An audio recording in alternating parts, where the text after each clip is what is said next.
រឿង Superstar កំពូលហតនេះជាស្អីហ្នឹងគិនចង់រហ័សរំកិលម៉ៅដើម្បីអានសាច់រឿងទាំងអស់សារនៅក្នុងប្រារបស់នាងគិនចង់ត្រូវយកទៅប្រានៅក្នុងព័ត៌មានហើយអ្នកដែលថតរូបភាពគឺជាអ្នកដំណើរទៅមកម្ដុំនោះនៅក្នុងព័ត៌មាននិយាយថាការហាត់ការក៏ក្រាក់មីរវាង fan club របស់ហូជុននិងស្រីម្នាក់រូបភាពដែលត្រូវថតមានច្រើនសន្លឹកហើយរូបនីមួយៗក៏ឃើញមុខរបស់គិនចង់ច្បាស់ណាស់ដែររឿងនេះអាប់តាំងពីកាលគិនចង់រកមើលពេលវេលាដែលព័ត៌មានត្រូវអាប់ឡូតឃើញថាវាត្រូវផុសការពី3ម៉ោងមុនពិភពលោកនេះចំជាខូខើខំខះប្រហែលមានអ្នកដើរកាត់ម្ដុំនោះហើយក៏ផុសរូបភ្លាមតែផលចេញមកបែបនេះវានៅអូខេទេនាងរហ័សអានលំអិតសាច់រឿងទាំងអស់ដើម្បីឲ្យដឹងថាព័ត៌មានមានផលល្អឬផលខូចខាតចំពោះនាងឬអត់បាទព័ត៌មាននេះគ្មានអ្នកណាចាប់អារម្មណ៍ឲ្យចង់គឺយ៉ាប់ហើយអំឡុងពេលអានព័ត៌មានក៏មានអ្នកទេមកគិនចង់ភាពព្រើព្រោះជាសម្លេងរៀងធូនទូរស័ព្ទខ្លួនឯងនាងរហ័សលើកទទួលភ្លាមសួស្ដីនាងលីគិនចង់មិនទេសម្លេងនៅចុងខ្សែស្ដាប់ទៅដូចសប្បាយចិត្តពេលគិនចង់ទទួលទូរស័ព្ទចាស់ណាហ្នឹងខ្ញុំជាអ្នកកសែតមកពីកសែត K នាងគឺជាតួឯកនៅក្នុងខេត្តការចរាចរណ៍ថ្ងៃនេះមែនទេនៅជំរាបវិនាទីនោះគិនចង់មានអារម្មណ៍ដូចមានផ្កាយកោចរនៅជុំវិញក្បាលក្រាន់តែមួយរូបថតហេតុអីរកលេខទូរស័ព្ទរបស់នាងឃើញគិនចង់មានអារម្មណ៍ថារំបាស់ពេញខ្លួនសែននៅក្នុងបដាអ្នកនាងលីសរសេរដោយខ្លួនឯងមិនដែរទេចាំមែននាងតបបានសម្លេងញញស្ដាយថារឿងនេះច្បាស់ជាមានពាក់ព័ន្ធនឹងនាងហើយមិនដឹងថាខ្ញុំអាចសួរបានទេសំណួរពីអ្នកចង់ខ្សែធ្វើឲ្យម៉ាស៊ីនវិភាគនៅក្នុងគូក្បាលគិនចង់ចាប់ផ្ដើមធ្វើការគឺរឿងនេះបាននិយាយគ្នាតាមទូរស័ព្ទគឺវាបាត់ថាហើយខ្ញុំក៏មិនដឹងថាលោកជាអ្នកកសែតមកពីខ្សែ K ពិតឬអត់រឿងដែលខ្ញុំនិយាយគឺជាការពិតអញ្ចឹងហើយតែខ្ញុំចង់និយាយជាមួយលោកទៅមុខគ្នាច្រើនជាង3ម៉ោងមុននាងជាឆ្កានរបស់ក្បាលនៅក្រោមការឡោមព័ទ្ធរបស់ fan club ហូជុនចិត្តវិញ្ញាណរបស់នាងត្រូវបានចន់ប្លេចនៅទីនោះតែពេលនេះនាងមានអារម្មណ៍ថាខ្លួនឯងបានផុសមកលើដីលើទឹកម្ដងទៀតនាងនិយាយទូរស័ព្ទជាមួយអ្នកកសែតមិនដូចជាផ្លូវការប្រើភាសាជាអ្នកជំនាញមកធ្វើការប្រឹងប្រែងបន្ទាប់ពីដាក់ទូរស័ព្ទចុះនាងក៏រហ័សបិទបង់ដែលរបូតពីមុខឲ្យចូលកន្លែងដើមវិញជាយ៉ាងមើលអ៊ីនធឺណិតបណ្ដាជួនចាំបណ្ដាគេរំកិលស្កល់បាចុះក្រោមយ៉ាងរហ័សចំណែកហូជុនអង្គុយតាន់តឹងនៅលើសាឡុងបើរឿងរាលដាលខ្លាំងជាងនេះទោះជាខាង agency ក៏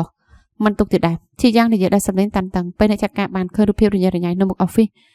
របស់ខ្លួនតាមអ៊ីនធឺណិតក៏ផ្ទុះដោយក្រាបបាយតែហូជុនបាយជាត្រាំត្រែងនៅក្នុងរឿងផ្សេងព្រោះជជែកបានទេមកសួរគេថាស្រីដែលត្រូវធ្វើឲ្យយំតាមសារក្នុងបដានោះជាអ៊ីនយ៉ងឬអត់ហើយក៏សួរថាពេលជួបអ៊ីនយ៉ងបានធ្វើអីនាងខ្លះ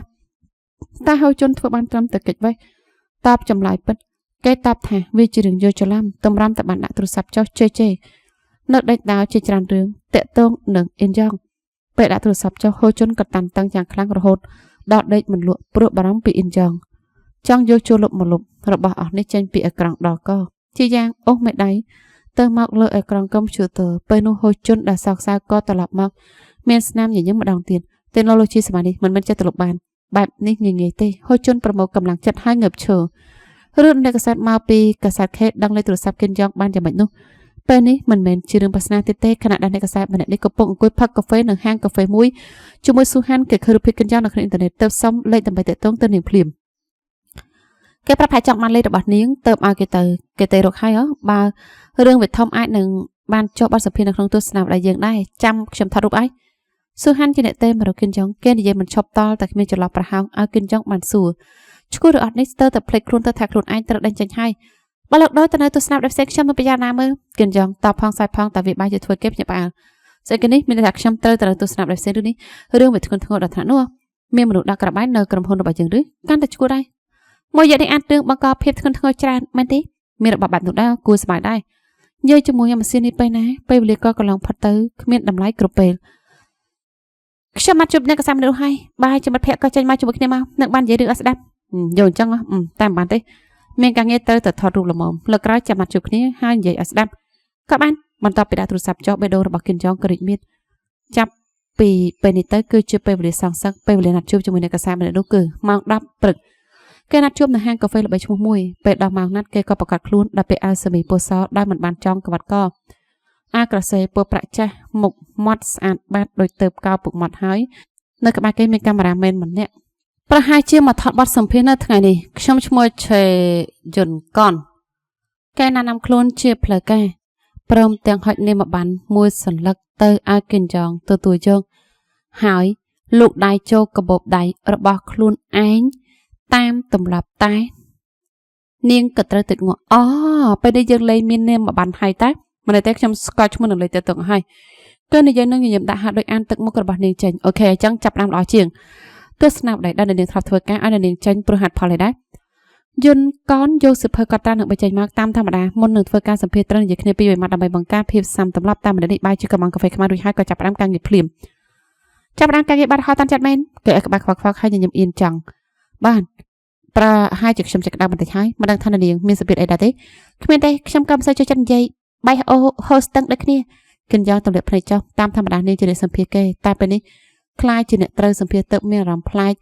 តិចតួចដោយមនុស្សដែលស្លៀកពាក់ខោអាវមិនល្មមនឹងដងខ្លួនហើយត្រូវញយស្មាជាញឹកញាប់ស្កាចេះមែនទេសំណួររបស់គិនយ៉ាងធ្វើគេងក់ក្បាលទទួលចំណែកកាមេរ៉ាមែនក៏សម្រួល postcard សម្រួលពន្លឺហើយបាញ់កណ្ដុងមករនាងបើអញ្ចឹងគឺត្រូវតែដឹងហើយមែនទេថាចេះបើក្លាប់ថ្មីកាលពីថ្ងៃមុនខ្ញុំក៏ទៅយកព័ត៌មានដែរហើយក៏បានជួបហួចិននៅទីនោះតែខ្ញុំក៏ធ្វើឲ្យកាត់រឿងភ្លៀងផ្លាត់មួយរឿងភ្លៀងផ្លាត់ចាជារឿងធម្មតាជួនឲ្យខ្ញុំបានប្រយ័ត្នក៏ធ្វើស្បែកជើងនឹងឡានរបស់គេប្រឡាក់បាននិយាយដល់ថ្នាក់ថានាងគួរដាក់ស្បែកជើងនឹងឡានរបស់គេគឺជារឿងដែលមិនគួរឲ្យស្ដាប់ប្រហែលទេទើបនាងយល់ស្មាននឹងលើកដៃដាក់លើទ្រូងហើយធ្វើកាយវិការអន្ធើនអន្ថមតទៅគេងក់ក្បាលហើយស្រែកអូយល់ហើយមែនទេសំណាងល្អដែរមិនចាំបាច់អធិប្បាយរូបភាពអាក្រក់ៗនៅថ្ងៃនោះច្រើនរឿងតូចតាចនេះឯងតែហូចិនបាយជាខាងឆឹកអតុយមិនថាខ្ញុំសុំទៅសុំបីប្រមាណដងក៏គេមិនព្រមស្ដាប់ទ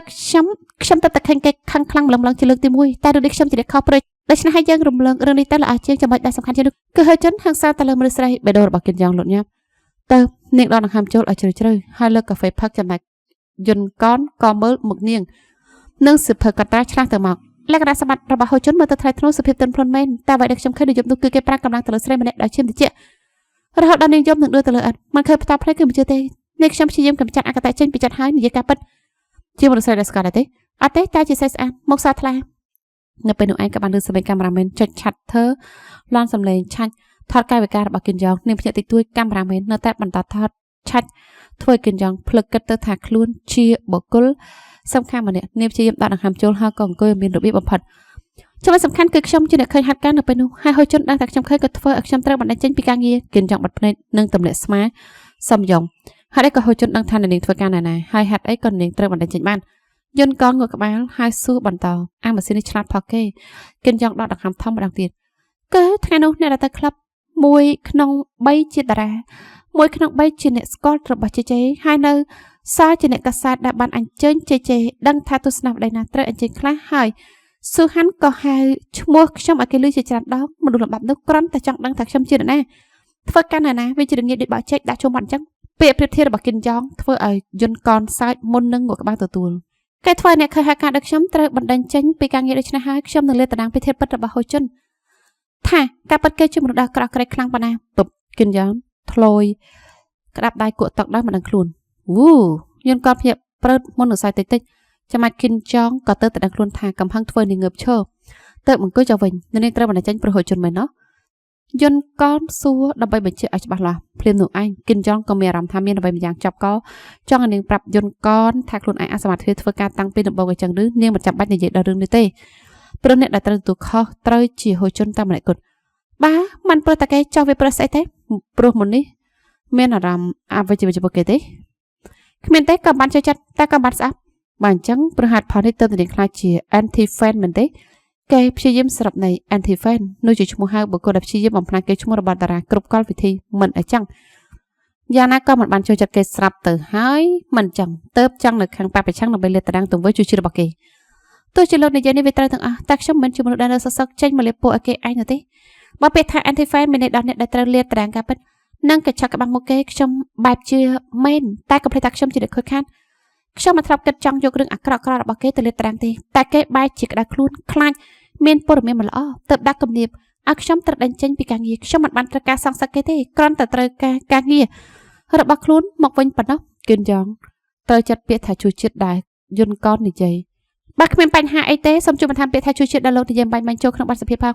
បាទយន្តកនងក់ក្បាលទទួលហើយញញឹមតាមទម្លាប់មានន័យថាហូចិនបានធ្វើមនុស្សបរិសុទ្ធម្នាក់ខ្លះជា anti fan ដោយបរិយាយព្រោះគេមានអារម្មណ៍ដូចកូនរបស់ខ្នងចាមែនហើយឈ្គួតមែនទេបើខឹងក៏ចេះគ្នាចាប់រឿងទៅស្រាប់ទៅគឺនាងអាចថាជា anti fan មិនខ្លាចមានផលអាក្រក់ទេតាមធម្មតាពួក anti fan លាក់ខ្លួននៅកន្លែងងងឹតចាំធ្វើសកម្មភាពច្រើនជាងតែនាងចេញមកស្រែកជេរគេក្តែង ទោះយ៉ាងណាក៏ត្រូវ fan club របស់គេចាត់ការស្រាប់ទៅហើយថែមទាំងអ្នកដែលគ្រប់គ្រងអ្នកនាងមានមិនច្រើនទៀតយ៉ាងណាក៏ខ្ញុំមើលទៅធ្វើបែបនេះតើតែបានដល់គោលដៅអ្នកនាងគិតថាអ្នកនាងបានទៅដល់គោលដៅហ៎ចារឿងបានការងារវិញប្រកាសហើយវាត្រូវតែបានវិញ 100% ខ្ញុំចូលធ្វើការដើម្បីយកព័ត៌មានតារាតែតារាបាយជាបាត់ឆ្នាំបាយរបស់ខ្ញុំបើគ្រប់យ៉ាងត្រឡប់ទៅដូចដើមវាគ្មានបញ្ហាទេគិនយ៉ងធ្វើទឹកមុខប្រកាសប្រជាហើយចាប់កែកាហ្វេគ្រប់យ៉ាងនឹងត្រឡប់ដូចដើមបានពិតមែនតាមដាននាងបាននិយាយអ្នកដែលខូចខានមិនមែនមានតែហូចជើមិនទេតែជាអ្នកដែលពាក់ព័ន្ធទាំងអស់រួមទាំងនាងដែរថែមទាំងគ្មានអ្នកណាដឹងទៀតថាសាច់រឿងដែលនាងនិយាយវាជាការពិតឬកុហកគិនយ៉ងវិតែព្រោះកាហ្វេខ្មៅដាក់មុខយន្តកនរឿងពិតឬកុហកអញ្ចឹងឬនាងចង់តវ៉ាតែវាមិនមែនជាចំណុចសំខាន់នៅពេលនេះទេនាងចង់ត្រឡប់ទៅធ្វើការនៅទស្សនវិស័យតេតងនៅតារាសរសេរពីតារាដោយអារម្មណ៍ផ្ទះខ្លួនអញ្ចឹងហើយអ្នកនាងអត់ធន់ធ្វើការងារនោះបានឬព្រោះនាងបានខ្លាចជាអ្នកកសែតដែរគ្មានតារាណាចង់ធ្វើជាម្ដាយពេលគិតមើលស្រួលបួទៅគិនយ៉ងក៏ចាប់ផ្ដើមមិនប្រកាសចិត្តថាទង្វើរបស់ខ្លួននឹងផ្ដល់ផលល្អឬក៏អត់ថ្នាក់អ្នកមកសម្ភាសមើលទៅជឿខ្លះអត់ខ្លះអូ my god ព្រះជាម្ចាស់កូនបានធ្វើខុសទៅសម្ដេចដែលយន្តកងនិយាយគឺត្រឹមត្រូវហើយទោះកឡោតដែលគេសរសេរដាក់ឈ្មោះថាហូជុនទាំងអស់នេះជាកំហុសរបស់គេអញ្ចឹងឬនឹងមានរូបថតរបស់នាងប្រកាសនៅលើទំព័រទី1របស់កាសែតតែទោះជាយ៉ាងនោះក៏ដោយក៏នាងមិនបានទទួលការតាក់ទងអីទាំងអស់ពីទស្សនវិស័យផ្សេងៗអ្នកដែលកាសែតដែលចេញទៅទិញជាមួយបាយខ្ចប់សារាយនៅមីនីម៉ាតសាច់រឿងសរសេរថានាងលីគិនយ៉ងប្រាប់ថាការពិតហូជុនជាមនុស្សជួជាតិហើយនាងបានបំទូតោសាក់ចេញមកខណៈដែលផ្ដល់បទសម្ភាសដែលពាក្យពេចន៍នេះធ្វើគិនយ៉ងហូទឹកភ្នែកសស្រៈមិនក៏គេសរសេរនាងមើលទៅអាក្រក់ក្រៃបែបនេះនាងបំទូតោសាក់ពីកាលគ្រាន់តែធ្លុយទេតុកម្ដងប៉ុណ្ណោះអរគុណដែលសរសេរពាក្យថាជួជាតិដាក់ឲ្យតែនាងស្អប់គេណាស់ព័ត៌មាននេះធ្វើឲ្យនាងត្រូវ fan club របស់ហូជុនជេរទូទាំងប្រទេសហើយការងារដែលនាងចាប់បានមកវិញក៏ត្រូវចាំជាតិក្រោយដែរគិនយ៉ងចាប់ផ្ដើមខ្លាប់ខ្លាចកម្លាំងរបស់ fan club ហើយនឹងអ្វីដែលគួរខ្លាចជានោះគឺអំណាចរបស់បិចបាយខ្ចប់សារាយដែលទំពានៅក្នុងមាត់មានរសជាតិដូចក្របខ្សាញ់នាងលងជឿទៅថាអ្នកកសែតម្នាក់នោះនឹងធ្វើឲ្យនាងបានការងារមកវិញតែថាវាបាយជាធ្វើស្ថានភាពយ៉ាប់យ៉ឺនលើដើមយន្តកងនៅនិយាយបន្ថែមនៅវគ្គចុងក្រោយទៀតថាតាមពិតទៅអ្នកដែលគិនយ៉ងឃើញនៅយប់នោះជាហូជុនឬអ្នកផ្សេងឲ្យប្រកាសទ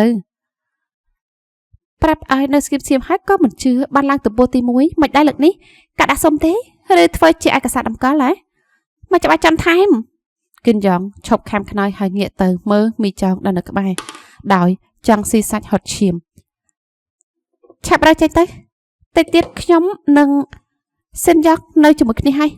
អាចឈួតហើយហ៎គិនយ៉ងស្ទុះងើបអង្គុយម៉េចចង់សាកនៅជាមួយគ្នាមុនរៀបការមើលបន្តិចឥឡូវនេះវាជាត្រឹមទៅហើយគួរចង់សាកសឹងអីអាចជាមនុស្សស្រីដែលត្រឹមនាទីការសន្តំចាប់ហើយនៅជាមួយគ្នាមុនរៀបការចាប់ប៉ាម៉ាក់អាចដឹងរឿងអីបើប្រាប់ប៉ាម៉ាក់ហើយខ្ញុំនឹងបានរង្វាន់កូនកតញ្ញូទេអញមិនបាច់មករវល់រឿងខ្ញុំឆាប់រកការងារធ្វើទៅតាមពិតតាំងចិត្តនៅជាមួយគ្នាយូរហើយតែព្រោះអញរើចូលមកទៅត្រូវផ្អាកក្រុងការម្យ៉ាងទៀតទីនេះក៏ចាប់កិច្ចសន្យាជួបដែរតែខ្ញុំរើទៅជាមួយគេចាំអញក៏គួរតែត្រឡប់ទៅធ្វើស្រែមុជរាវស្រែរបស់អញទៅឬមិនអញ្ចឹងក៏ទៅលុតជង្គង់សុំទៅហូចជន់សុំការងារវិញរើសយកមួយទៅគិនយ៉ងមានអារម្មណ៍អស់សង្ឃឹមមានអារម្មណ៍ដូចមេចិត្តរលំហើយជុំវិញហូចជន់លេអ៊ីនធឺណិតដល់អារម្មណ៍តានតឹងនៅលើអេក្រង់កុំព្យូទ័រមានព័ត៌មានព្រមទាំងបរិយាយនៅក្រោមរូបភាពថាហេតុការណ៍ចលាចលនៅមុខក្រុមហ៊ុន Shooting Star មានពាក់ព័ន្ធនឹងហូចជន់ឬអត់ពេលនោះទូរស័ព្ទដៃគេក៏រោគេមើលឈ្មោះរបស់យន្តកននៅលើអេក្រង់មុននឹងទទួលដោយទឹកមុខតានតឹងតែមកមុននឹងចាប់ព័ត៌មានកែលោចង់ឲ្យកែសម្រួលអីទៀតយន្តកននិយាយផងខ្សែផងទៅហូចជន់ញញឹមខ្សោះពិនិត្យមើលអត្ថបទរបស់យន្តកននឹងឃើញហត្ថលេខាប្រធានក្រុមហ៊ុនដែលត្រូវបោះត្រាស់រួចហើយប្រធានរបស់ខ្ញុំទេរត់លោកអត់ទេខ្ញុំប្រឹងថាខាងក្រុមហ៊ុនលោកថាយ៉ាងម៉េចទៅចំពោះរឿងនេះទៅផ្ញើទៅឲ្យឆែកមើលសិនក្រែងលោចង់ឲ្យកែអីនិយាយចាប់យន្តកនក៏សាយសម្រាប់ប្រធានក្រុមហ៊ុនរឿងនេះអាចជាសំណាងល្អក៏ថាបានដែរបានពិនិត្យមើលសាច់រឿងមុនតែសម្រាប់គិនយ៉ងគឺមិនមែននាងគិតខុសដែលគិតថាអ្នកកសែតម្នាក់នេះនៅខាងនាងតែចុងក្រោយមុននឹងចេញព័ត៌មានតាក់ទងនឹងហូចជន់គឺត្រូវមានហត្ថលេខាយកព្រមពីប្រធានរបស់គេដដែលអរគុណដែលសរសេរឲ្យវាចេញមកមិនចាប់ពេកលើក្រៅខ្ញុំប៉ាលោកផឹកស្រាពេលដាក់ទូរស័ព្ទចុះហូចជន់ក៏លើកដៃនិងលើកជើងដាក់លើតុភ្នែកសម្លឹងមើលពីដាននៅសសករូបភាពចងចាំកាលពីសម័យវិទ្យាល័យរបស់គេក៏ផុសឡើងមកវាជារូបភាពពេលប្រធានក្រុមត្រូវគេដល់សាលាកាលនោះយ៉ងសុកនៅកំឡោះគេឈរសម្លឹងមើលហូចជន់នៅមុខទ្វារសាលាហាក់ដូចត្រូវការមើលឲ្យធ្លុះដល់គ្រឿងក្នុងហូចជន់មីងមៀងច្រើនជាងថាប្រុសម្នាក់ដូចជាអ្នកណាដំបងគេគិតថាឪពុកដែលមកធ្លាប់ជួបមុខគ្នាបានម្ដងគេសឹងតែហៅថាប៉ាទៅហើយតែថាសំណាងដែលគេមិនបាននិយាយព្រោះប្រុសម្នាក់នេះមិនមែនជាប៉ារបស់គេយ៉ងសុកញញឹមដើរចូលមកហើយហុចនាមមកបានឲ្យShooting Star ជាក្រុមហ៊ុន agency ខ្ញុំបានលើថាអញហត់ខ្លាំងណាស់នៅទីនេះទៅខ្ញុំមកមើលឲ្យឃើញបន្តភ្នែកមិនដឹងថាជាការ សម្ដែងការសរសើរបកគលឬជាការសម្ដែងការសរសើរផលិតផលតែសម្បត្តិធ្វើហូចជនមានអារម្មណ៍ល្អគេត្រូវចិត្តនឹងពាក្យសរសើររបស់យ៉ងសុកខ្លាំងណាស់យ៉ងសុកនិយាយពីតម្លៃខ្លួនអីចឹងឬនេះគឺកំពុងនិយាយដល់តារាមែនទេរឿងនេះជាការពិតមែនទេហើយស្អែកឡើងរូបរបស់ហូចជនក៏បានចុះនៅក្នុងទំព័រមុខរបស់កាសែតក្នុងឋានៈជាតារាថ្មីម៉ារបស់ហូចជនដែលគិតថាការខ្លាចជាតារារបស់កូនវាចាប់ជាងការជីករំដៅហើយអូខ្លួនឯងទៅដេកស្លាប់នៅក្នុងនោះទៅទៀតនាងរន្ធត់ចិត្តដល់ថ្នាក់ខ្យល់កោពេលហូជនប្រាប់ថាគេនឹងតាមយ៉ងសុកទៅសេអ៊ូលម៉ារបស់ហូជនបោះពាក្យដាច់ខាតខណៈដេកព្យាបាលនៅមន្ទីរពេទ្យថាបើមិនលុបពាក្យថាទៅធ្វើជាតារានៅសេអ៊ូលគឺមិនចាំបាច់ជួបគ្នាទៀតទេតែហូជនបាយជាខំថ្មិញហើយបាយខ្នងដើរចេញពីបន្ទប់អ្នកជំងឺតាមយ៉ងសុកទៅសេអ៊ូលភ្លាមគេគិតថាទោះជាម្ដាយរបស់គេសោះក៏ក្រោះត្រជាក់ជាងរាជនីព្រិលនៅអាឡាស្កាតែនឹងបាត់ខឹងនិងអភ័យឲ្យកូននៅថ្ងៃណាមួយប៉ុន្តែមិនដឹងថាបន្ទាប់ពីថ្ងៃនោះមកម្ដាយរបស់គេក៏បាត់ខ្លួនដោយគ្មានស្លាកស្នាមអាចមកពីត្រូវការធ្វើដើម្បីយកឈ្នះកូនក៏ថាបានម៉ាប្រហែលមានអារម្មណ៍ថាកូនប្រុសម្នាក់នេះទូរយោហើយទាំងដែលឧស្សាហ៍ចិញ្ចឹមកូនឲ្យល្អជាងអ្នកណានៅក្នុងប្រទេសដែលឆ្ងាយសានឆ្ងាយតែនិយាយទៅអ្នកណាប្រាឲ្យចិញ្ចឹមកូននៅអាឡាស្កាហូជននៅក្មេងចង់ត្រឡប់មកសាកល្បងប្រើជីវិតនៅកូរ៉េបានម្ដងតែគេក៏បានតែត្រាំរហូតមកការនៅអាឡាស្កាគេសង្ងំនៅតែក្នុងបន្ទប់មិនធ្លាប់បានចេញទៅណាវេលានេះក៏ត្រូវម្ដាយបោះបង់ចោលទៀតគេមិនដឹងថាពេលនេះម្ដាយនៅរស់ឬក៏ស្លាប់ទៅហើយទេគេធ្លាប់ឲ្យមនុស្សទៅតាមរោគម្ដាយនៅអាឡាស្កាតែក៏មិនជួបហេតុផលដែលគេចង់ធ្វើតារាក៏ព្រោះតែចង់រកប្រាក់មកជួយម្ដាយដែលរស់នៅក្រីក្រលំបាកទាំងនៅអាឡាស្កានិងនៅកូរ៉េទោះមិនធ្លាប់បានដំណឹងអីតែគេក៏ជឿជាក់ថាម៉ាក់កំពុងទៅរស់នៅទីណាមួយកន្លែងដែលអ្នកស្គាល់ច្បាស់បំផុតគឺហូជនម៉ាក់របស់គេជារាជនីព្រិលសោះក៏ក្រោះនិងជាមនុស្សដែលមិនលើកលែងទោសឲ្យចំពោះអ្វីដែលខ្លួនឯងមិនចូលចិត្តគេក៏មានអារម្មណ៍ថាត្រូវម្ដាយទ្រុយដូចគ្នាហូជនសង្កត់ដើមទ្រូងឲ្យទៅនឹកដល់ម្ដាយបេះដូងរបស់គេលូតញាប់ហាក់ដូចត្រូវអារម្មណ៍ដែលហៅថាទ្រុយដោតចំកណ្ដាលទ្រូង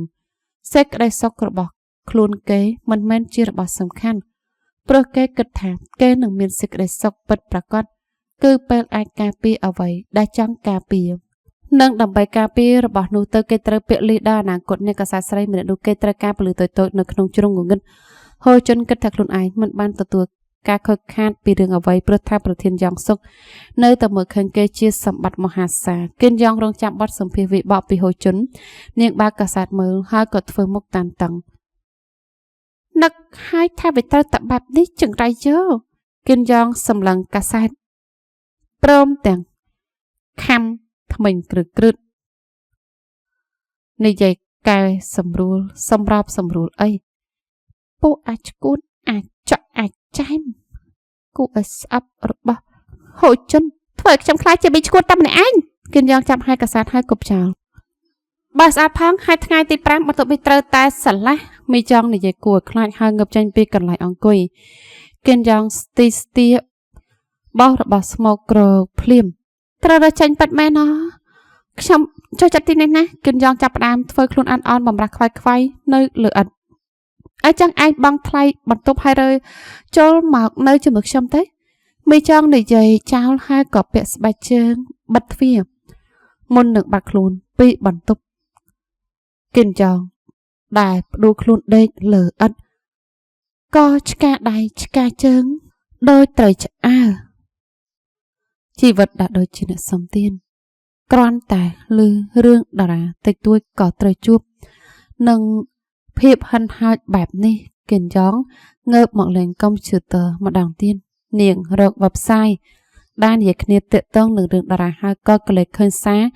ដែលសរសេរជេរនាងពីមនុស្សជាច្រើន